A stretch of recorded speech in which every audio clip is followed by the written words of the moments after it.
baiklah. Terima kasih untuk tim Romansa dan Elegi. Ada suara aku kan, aman ya? Oke, sebelumnya terima kasih. Ini kesempatan untuk tim Cleopatra, kami dari tim Satir dan Sarkas. Pada malam hari ini kita akan membawakan beberapa puisi dari sastrawan Indonesia, dari W.S. Rendra, Wiji Tukul, dan Gunawan Muhammad. Itu bertimkan saya sendiri, Cleopatra, Kak Susu, Wisis, dan Ocir. Untuk mempersingkat waktu, kita langsung saja ya. Bismillah. Bantu backsound ya.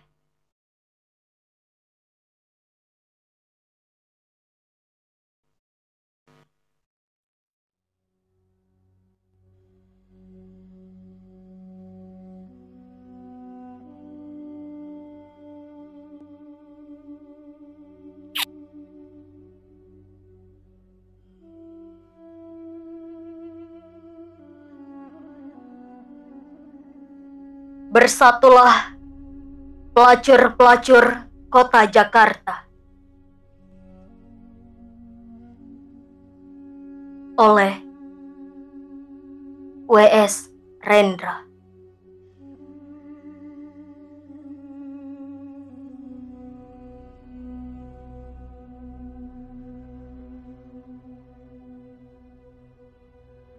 Pelacur-pelacur kota Jakarta.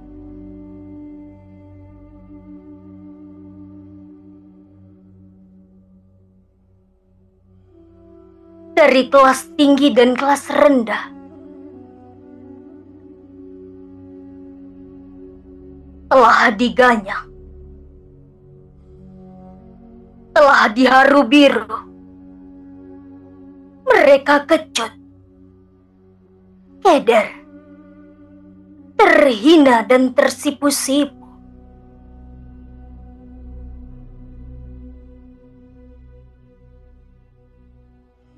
Sesalkan mana yang mesti kau sesalkan. Tapi jangan kau kelewat putus asa. Dan kau relakan dirimu dibikin korban. Wahai pelacur-pelacur kota Jakarta, sekarang bangkitlah. Sanggul kembali rambutmu. Karena setelah menyesal, datanglah kini giliranmu. Bukan untuk membela diri melulu, tapi untuk melancarkan serangan. Karena sesalkan mana yang mesti kau sesalkan. Tapi jangan kau rela dibikin korban.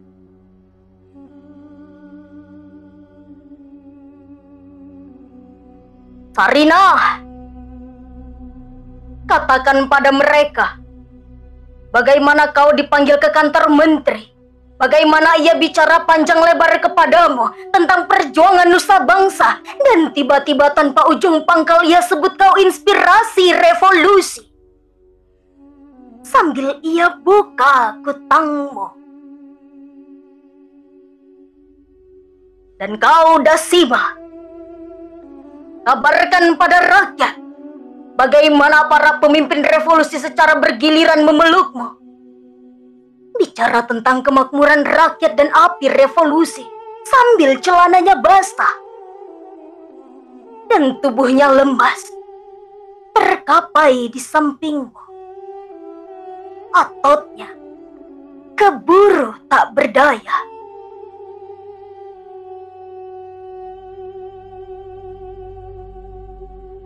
Politisi dan pegawai tinggi adalah caluk yang rapi.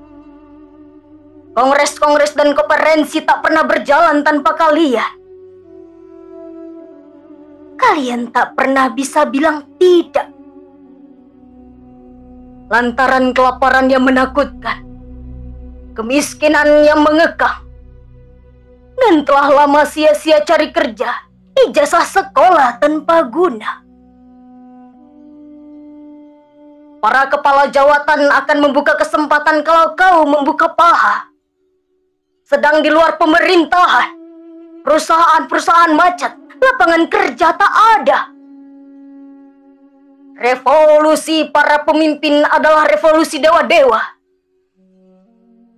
Mereka berjuang untuk surga dan tidak untuk bumi.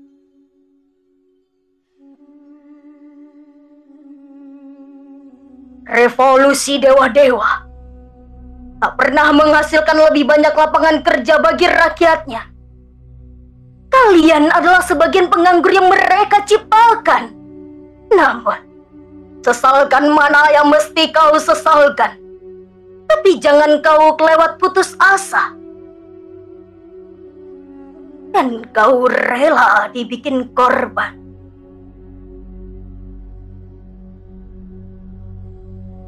Pelacur-pelacur kota Jakarta, berhentilah tersipu-sipu ketika aku baca di koran bagaimana badut-badut mengganyang kalian, menuduh kalian sumber bencana negara. Aku jadi murka. Kalian adalah temanku. Ini tidak bisa dibiarkan. Astaga! Mulut-mulut badut, mulut-mulut yang latah, bahkan seks mereka perpolitikan.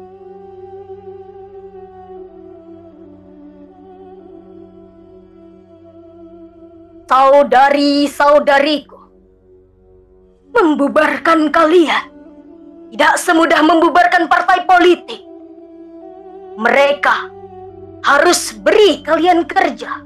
Mereka harus pulihkan derajat kalian. Mereka harus ikut memikul kesalahan. Saudari-saudariku, bersatulah.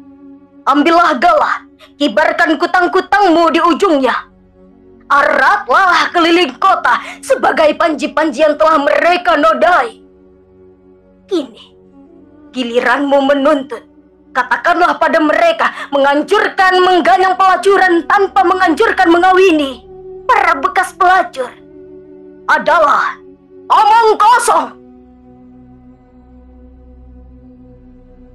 Pelacur-pelacur kota Jakarta, saudari-saudariku, jangan melulu keder pada lelaki dengan mudah.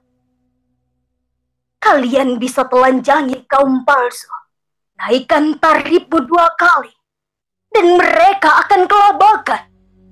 Mogoklah 1 bulan, dan mereka akan puyeng. Lalu mereka akan berzina dengan istri saudaranya. Karya W.S. Rendra. Terima kasih.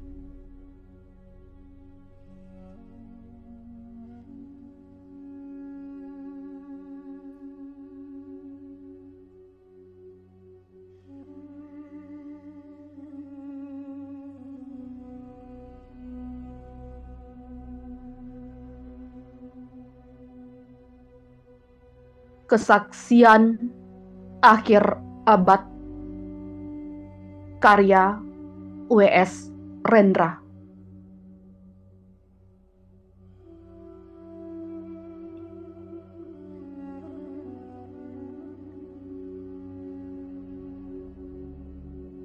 Rotap tangis menerpa pintu kalbuku. Bau anyer darah mengganggu tidur malamku. Oh, tikar tafakur. Oh, bau sungai Tohor yang kotor. Bagaimana aku akan bisa membaca keadaan ini?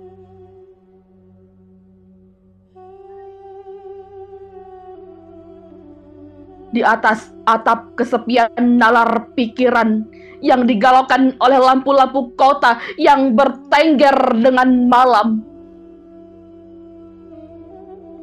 Aku menyuruhkan namamu, wahai para leluhur Nusantara.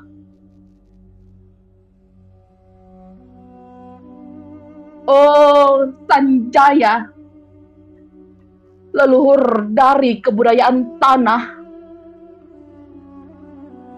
Oh, Purnawarman, leluhur dari kebudayaan air. Kedua wangsamu telah mampu mempersekutukan budaya tanah dan air. Oh, Resi Kuturan. Oh, Resi Ninarta. Empu-empu tampan yang penuh kedamaian.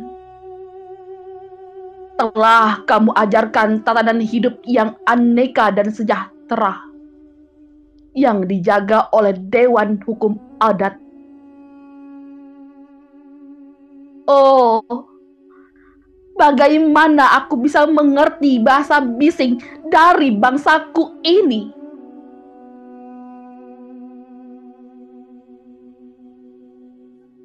Oh, Kajau Lalido, bintang cemerlang tanah Ugi. Pintar dan bijaksana. Telah kamu ajarkan aturan permainan di dalam benturan-benturan keinginan yang berbagai ragam di dalam kehidupan. Ade, bicara, rapang, dan luari. Oh, lihatlah wajah-wajah berdarah dan rahim yang diperkosa muncul dari puing-puing tatanan hidup yang porak-poranda. Kejahatan kasat mata tertawa tanpa pengadilan. Kekuasaan kekerasan berak dan berdahak di atas bendera kebangsaan. Oh, anak cucuku di zaman cybernetik. Bagaimana kalian akan baca prasasti dari zaman kami? Apakah kami akan mampu menjadi ilham bagi kesimpulan, ataukah kami justru menjadi sumber masalah di dalam kehidupan?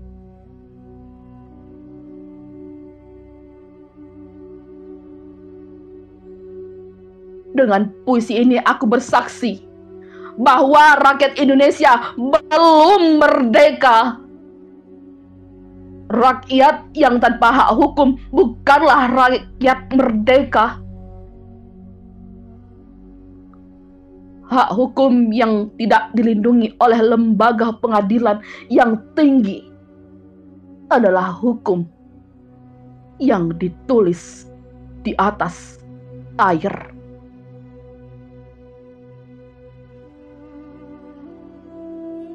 31 Desember 1999, Janeceto. 6 November 2000, Balikpapan. Terima kasih.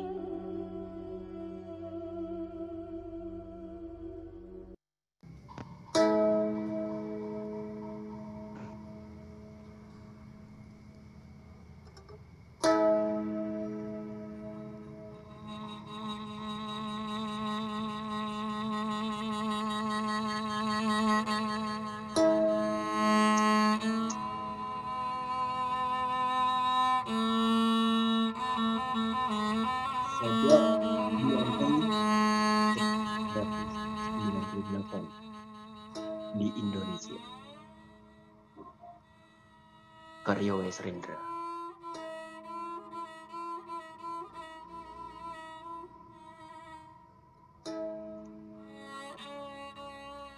Aku tulis sajak ini di bulan gelap raja-raja. Bangkai-bangkai tergeletak lengket di aspal jalan. Amarah merajalela tanpa alamat, kelakuan muncul dari sampah kehidupan. Pikiran kusut membentur simpul-simpul sejarah. Oh, zaman edan. Oh, malam kelam pikiran insan. Koyak-moyak sudah ketuduhan tenda kepercayaan. Kitab undang-undang tergeletak di selokan kepastian hidup terhuyung-huyung dalam comberan. Oh, tata warna fata morgana kekuasaan. Awan dari mahkota raja-raja. Dari sejak zaman Ibrahim dan Musa, Allah selalu mengingatkan bahwa hukum harus lebih tinggi dari ketinggian para politisi, raja-raja, dan tentara. Oh, kebingungan yang muncul dari kabut ketakutan.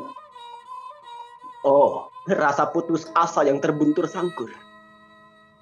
Berhentilah mencari Ratu Adil. Ratu Adil itu tidak ada. Ratu Adil itu tipu daya. Apa yang harus kita tegakkan bersama adalah hukum adil. Hukum adil adalah bintang pedoman di dalam praha. Bau anyir darah yang kini memenuhi udara menjadi saksi yang akan berkata, apabila pemerintah sudah menjarah daulat rakyat, apabila cukong-cukong sudah menjarah ekonomi bangsa, apabila aparat keamanan sudah menjarah keamanan, maka rakyat yang tertekan akan mencontoh penguasa, lalu menjadi penjarah di pasar dan jalan raya. Wahai penguasa dunia yang fana, wahai jiwa yang tertunung sihir tahta, apakah masih buta dan tuli di dalam hati? Apakah masih akan menipu diri sendiri? Apabila saran akal sehat kamu remehkan, berarti pintu untuk pikiran-pikiran kalap yang akan muncul dari sudut-sudut gelap telah kamu bukakan. Cadar kabut duka, cita menutup wajah ibu pertiwi. Air mata mengalir dari sajakku ini. Sajak ini dibuat di Jakarta pada tanggal 17 Mei 1998 dan dibacakan Rendra di DPR pada tanggal 18 Mei 1998. Terima kasih.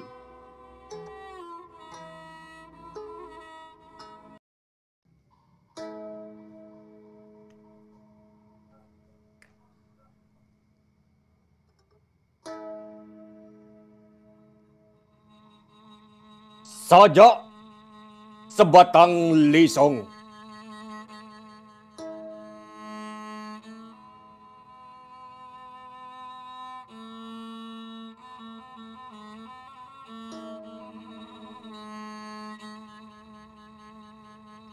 Menghisap sebatang lisong. Melihat Indonesia Raya. Mendengar 30 juta rakyat. Dan di langit 2-3 cukong mengangkang berak di atas kepala mereka.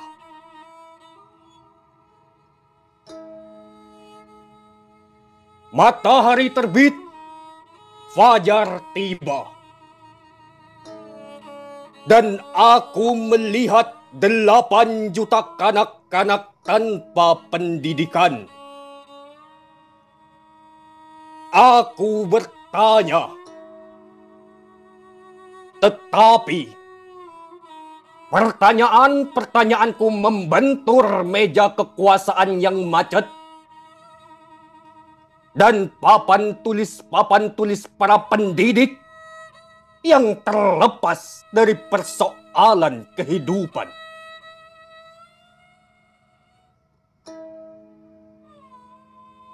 Delapan juta kanak-kanak menghadapi satu jalan panjang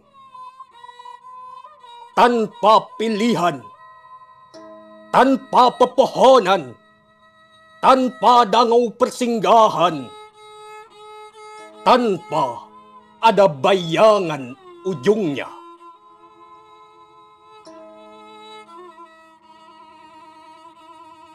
Menghisap udara yang disemprot deodoran. Aku melihat sarjana-sarjana menganggur, berpeluh di jalan raya. Aku melihat wanita bunting antri uang pensiun. Dan di langit para teknokrat berkata bahwa bangsa kita adalah malas, bahwa bangsa mesti dibangun, mesti di-upgrade, disesuaikan dengan teknologi yang diimpor. Gunung-gunung menjulang, langit pesta warna di dalam senjakala, dan aku melihat protes-protes yang terpendam, terhimpit di bawah tilam. Aku bertanya, tetapi pertanyaanku membentur jidat penyair-penyair salon yang bersajak tentang anggur dan rembulan, sementara ketidakadilan terjadi di sampingnya. Dan 8 juta kanak-kanak tanpa pendidikan termangu-mangu di kaki dewa kesenian.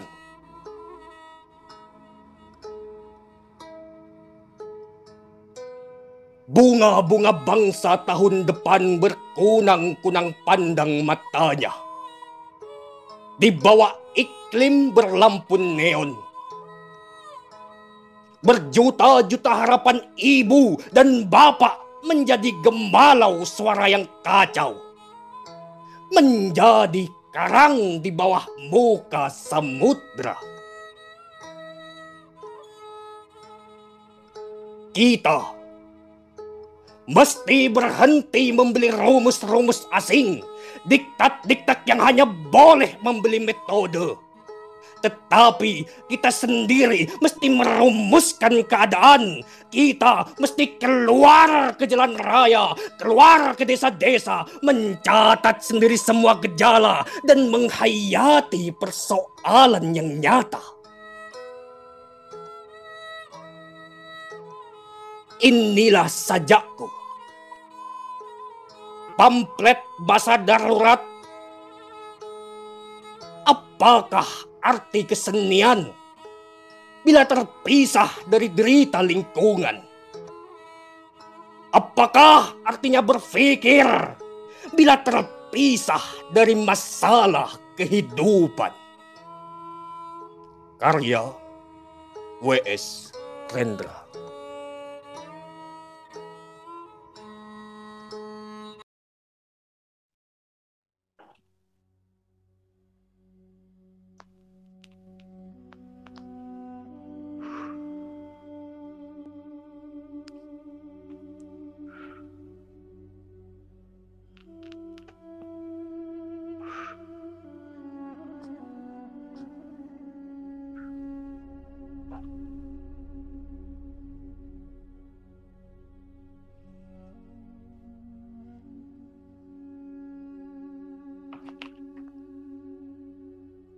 Majikan rumah pelacuran berkata kepadanya, "Sudah 2 minggu kamu berbaring, sakitmu semakin menjadi. Kamu tak lagi hasilkan uang. Malahan kepadaku kamu berhutang. Ini biaya melulu. Aku tak kuat lagi. Hari ini, kamu harus pergi." Malaikat penjaga Firdaus, wajahnya tegas dan dengki, dengan pedang yang menyala menuding kepadaku. Maka darahku terus beku. Maria Zaitun namaku, pelacur yang sengsara, kurang cantik dan agak tua.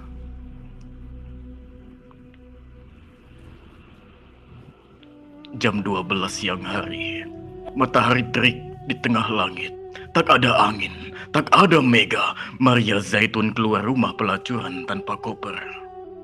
Tak ada lagi miliknya. Teman-temannya membuang muka. Sempoyongan ia berjalan. Badannya demam. Sipilis membakar tubuhnya. Penuh borok di kelangkang, di leher, di ketiak, dan di susunya. Matanya merah. Bibirnya kering. Gusinya berdarah, sakit jantungnya kambuh pula. Ia pergi ke dokter. Banyak pasien lebih dulu menunggu. Ia duduk di antara mereka. Tiba-tiba orang-orang menyingkir dan menutup hidung mereka. Ia meledak marah, tapi buru-buru juru rawat menariknya. Ia diberi giliran lebih dulu, dan tak ada orang memprotesnya. "Maria Zaitun, utangmu sudah banyak padaku," kata dokter. "Ya," jawabnya. "Sekarang uangmu berapa?" Tak ada. Dokter geleng kepala dan menyuruhnya telanjang. Ia kesakitan waktu membuka baju, sebab bajunya lekat di bor ketiaknya. "Cukup," kata dokter. Dan ia tak jadi meriksa. Lalu ia berbisik kepada juru rawat. "Kasih ia injeksi vitamin C." Dengan kaget juru rawat berbisik kembali. "Vitamin C? Dokter, paling tidak ia perlu Salvarzan." "Untuk apa? Ia tak bisa bayar dan lagi sudah jelas ia hampir mati. Kenapa mesti dikasih obat mahal yang diimpor dari luar negeri?" Malaikat penjaga Firdaus, wajahnya iri dan dengki. Dengan pedang yang menyala menuding kepadaku. Aku gemetar ketakutan. Hilang rasa. Hilang pikirku. Maria Zaitun namaku. Pelacur yang takut dan celaka. Jam 1 siang. Matahari masih di puncak. Maria Zaitun berjalan tanpa sepatu. Dan aspal jalan yang jelek mutunya lumer di bawah kakinya. Ia berjalan menuju gereja. Pintu gereja telah dikunci karena khawatir akan pencuri. Ia menuju pastoran dan menekan bel pintu. Koster keluar dan berkata, "Kamu mau apa?" "Pastor sedang makan siang dan ini bukan jam bicara."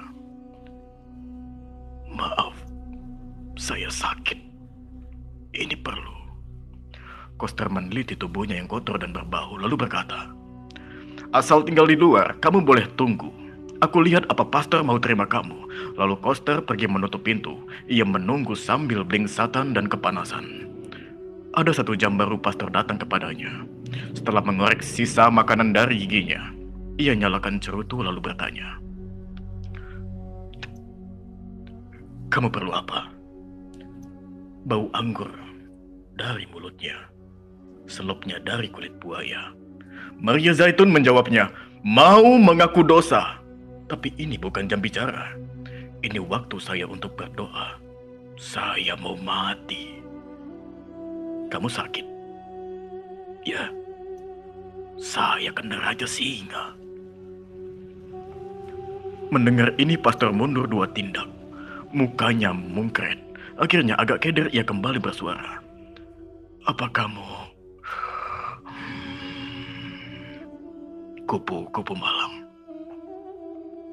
"Saya pelacur." "Ya, Santo Petrus. Tapi kamu Katolik." "Ya, Santo Petrus." 3 detik tanpa suara. Matahari terus menyala. Lalu pastor kembali bersuara, "Kamu telah tergoda dosa." "Tidak tergoda, tapi melulu berdosa." "Kamu telah terbujuk setan." "Tidak. Saya terdesak kemiskinan dan gagal mencari kerja." "Santo Petrus." "Santo Petrus Peter, dengarkan saya. Saya tak butuh tahu asal-usul dosa saya. Yang nyata hidup saya sudah gagal. Jiwa saya kalut dan saya mau mati. Sekarang saya takut sekali. Saya perlu Tuhan atau apa saja untuk menemani saya." Dan muka pastor menjadi merah padam. Ia menuding pada Maria Zaitun, "Kamu galak seperti macan betina. Barangkali kamu akan gila, tapi tak akan mati. Kamu tak perlu pastor. Kamu perlu dokter jiwa." Malaikat penjaga Firdaus, wajahnya sombong dan dengki. Dengan pedang yang menyala menuding kepadaku, aku lesu dan tak berdaya, tak bisa tangis, tak bisa bersuara. Maria Zaitun namaku, pelacur yang lapar dan dahaga. Jam 3 siang, matahari terus menyala. Tak ada angin, tak ada hujan. Maria Zaitun bersijingkat di atas jalan yang terbakar. Tiba-tiba ketika nyebrang jalan, ia kepleset kotoran anjing.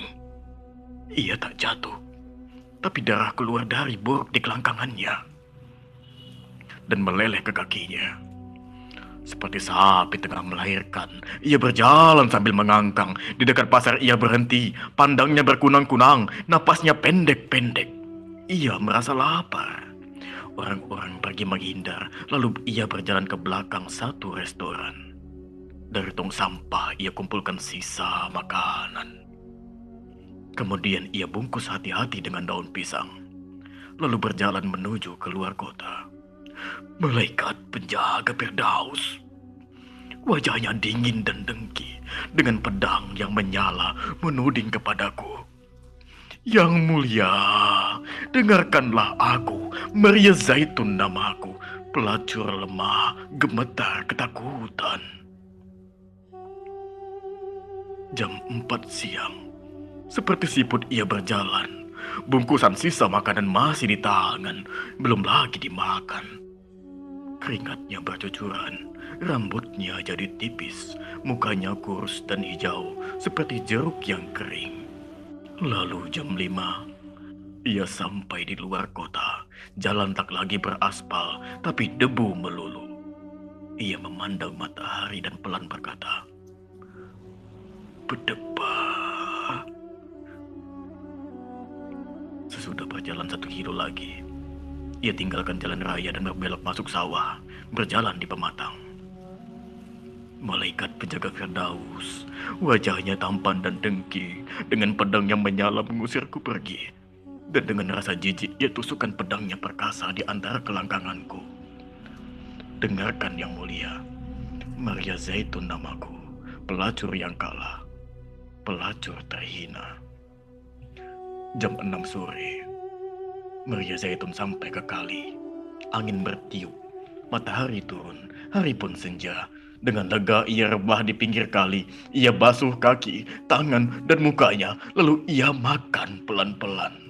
Baru sedikit ia berhenti, badannya masih lemas. Tapi nafsu makannya tak ada lagi. Lalu ia minum air kali. Malaikat penjaga Firdaus, tak kau rasakah bahwa senja telah tiba, angin turun dari gunung, dan hari merebahkan badannya? Malaikat penjaga Firdaus dengan tegas mengusirku, bagai patung ia berdiri dan pedangnya menyala. Jam 7 dan malam tiba. Serangga bersuiran, air kali terantuk batu-batu. Pohon-pohon dan semak-semak di 2 tepi kali nampak tenang dan mengkilat di bawah sinar bulan. Maria Zaitun tak takut lagi. Ia teringat masa kanak-kanak dan remajanya, mandi di kali dengan ibunya, memanjat pepohonan dan memancing ikan dengan pacarnya. Ia tak lagi merasa sepi dan takutnya pergi. Ia merasa bertemu sobat lama, tapi lalu ia ingin lebih jauh cerita tentang hidupnya. Lantaran itu ia sadar lagi kegagalan hidupnya. Ia jadi berduka dan mengadu pada sobatnya sembari menangis terseduh-seduh. Ini tak baik buat penyakit jantungnya. Malaikat penjaga Firdaus, wajahnya dingin dan dengki. Ia tak mau mendengar jawabku. Ia tak mau melihat mataku. Sia-sia mencoba bicara padanya. Dengan angkuh ia berdiri dan pedangnya menyala. Waktu, bulan, pohonan, kali, borok, sipilis, perempuan. Bagai kaca kali memantul cahaya gemilang, rumput ilalang berkilatan, bulan. Seorang lelaki datang di seberang kali. Ia berseru, "Maria Zaitun, engkaukah itu?" "Iya," jawab Maria Zaitun keheranan. Lelaki itu menyeberang kali. Ia tegap dan elok wajahnya. Rambutnya ikal dan matanya lebar. Maria Zaitun berdebar hatinya. Ia seperti pernah kenal lelaki itu. Entah di mana. Yang terang. Tidak diranjang. Itu sayang. Sebab ia suka lelaki seperti dia. Jadi kita ketemu di sini, kata lelaki itu. Maria Zaitun tak tahu apa jawabnya. Sedang sementara ia keheranan, lelaki itu membungkuk mencium mulutnya. Ia merasa seperti minum air kelapa. Belum pernah ia merasa ciuman seperti itu. Lalu lelaki itu membuka kutangnya. Ia tak berdaya dan memang suka. Ia menyerah. Dengan mata terpejam, ia merasa berlayar ke samudera yang belum pernah dikenalnya. Dan setelah selesai, ia berkata kasmaran. Semula kusangka hanya impian bahwa hal ini bisa kualami. Semula tak berani kuharapkan bahwa lelaki tampan seperti kau bakal lewat dalam hidupku. Dengan penuh penghargaan lelaki itu memandang kepadanya, lalu tersenyum dengan hormat dan sabar. Siapakah namamu? Maria Zaitun bertanya. Mempelai, jawabnya. Lihatlah, engkau melucu. Dan sambil berkata begitu, Maria Zaitun menciumi seluruh tubuh lelaki itu. Tiba-tiba ia berhenti. Ia jumpai bekas-bekas luka di tubuh pahlawannya. Di lambung kiri, di dua tapak tangan, di dua tapak kaki. Maria Zaitun pelan berkata, "Aku tahu siapa kamu." Lalu menebak lelaki itu dengan pandang matanya. Lelaki itu menganggukkan kepala. Betul, ya. Malaikat penjaga Firdaus. Wajahnya jahat dan dengki. Dengan pedang yang menyala tak bisa apa-apa. Dengan kaki yang beku, tak berani lagi menuduk. Aku tak takut lagi. Sepi dan duka telah sirna. Sambil menari, ku masukkan taman Firdaus dan ku makan apel sepuasku. Maria Zaitun namaku. Pelacur dan pengantin adalah saya. Nyanyian Angsa, karya W.S. Rendra.